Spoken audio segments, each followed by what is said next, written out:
Jon Snow and Tormund, together with other members of the Night's Watch and the Free Folk, make their way to the wildling settlement known as Hardhome. Their purpose in going there is to persuade the remaining wildlings to join their cause in the coming war against the White Walkers and the armies of whites that follow them.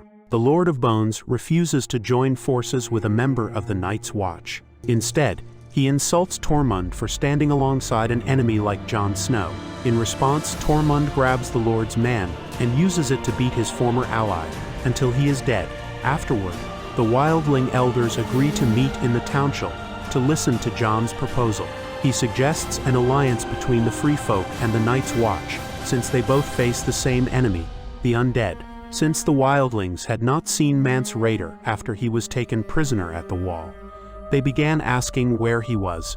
Snow reluctantly told them that Mance was dead and that he himself had killed him with an arrow. The group became furious and moved to attack him, but Tormund stepped in to defend him. Tormund explained that Mance was about to be burned alive as a punishment ordered by Stannis Baratheon, and that Snow had gone against Stannis by giving him a quick death instead of letting him suffer and be humiliated in the fire. Some of the leaders, like Carsey and the Giant 1-1, were convinced by this, but others, such as the then warrior Loboda, began to walk away.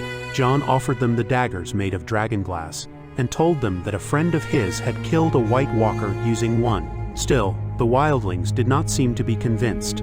Around 5,000 free folk gathered to set sail for the wall. While inside a tent, the Night's Watch begins collecting the dragonglass daggers. Ed approaches 1-1, who is holding one of the daggers and looking at it with curiosity. The giant seems unwilling to give it back, and speaking in the giant's rough version of the old tongue, asks Ed, "The dash you looking at?" Ed quietly walks away without retrieving the arrowhead. Afterward, the wildling elders agree to meet in the township to listen to Jon's proposal. Recognizing these signs as the approach of White Walkers, Loboda orders the gates of Hardhome to be closed, leaving many of the free folk outside to face their fate. As the storm reaches the village, the screams of those trapped beyond the walls quickly fall silent. Moments later, a large horde of undead whites begins breaking through the gates and climbing over the walls. Jon, Tormund, Loboda, and Carsey fight alongside others to give as many people as possible a chance to reach their ships. Edison Tollet, 1-1, and several others find themselves trapped inside the town hall, which comes under attack by whites and catches fire. In the chaos, the bag of dragonglass weapons is lost. From their position on a hill overlooking Hardhome, several White Walkers mounted on undead horses observe the ongoing battle, the Night King among them. Spotting them and understanding the urgent need for dragonglass, Jon and Loboda make their way toward the burning town hall, only to be confronted by a White Walker warrior. As Loboda steps forward to face this new threat, Jon Snow goes in search of the dragonglass. Loboda is swiftly killed when his axe shatters the moment it makes contact with the White Walker's crystal sword. Jon barely manages to grab a dragonglass dagger, but the White Walker throws him aside several times, eventually sending both him and Longclaw tumbling out of the town hall. Jon retrieves Longclaw and desperately lifts it to defend himself against the White Walker.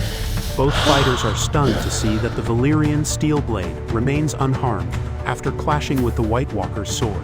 Seeing his chance, Jon strikes the White Walker, causing his body to shatter into pieces of ice. This confirms that Valyrian steel is just as deadly to them as dragonglass. The Night King, watching the whole fight from a distance, seems at least somewhat interested in what has just happened. Meanwhile, Carsey fights off several whites before she is confronted by a group of undead children. Frozen with horror, she is unable to fight back as they jump on her and tear her to death. The White Walkers send out another large group of whites, making them throw themselves over the cliffs above Hardhome. Jon, Ed, Tormund, and the remaining defenders flee for their lives. As Jon and his group retreat, the Night King and his army continue to stare at them in silence.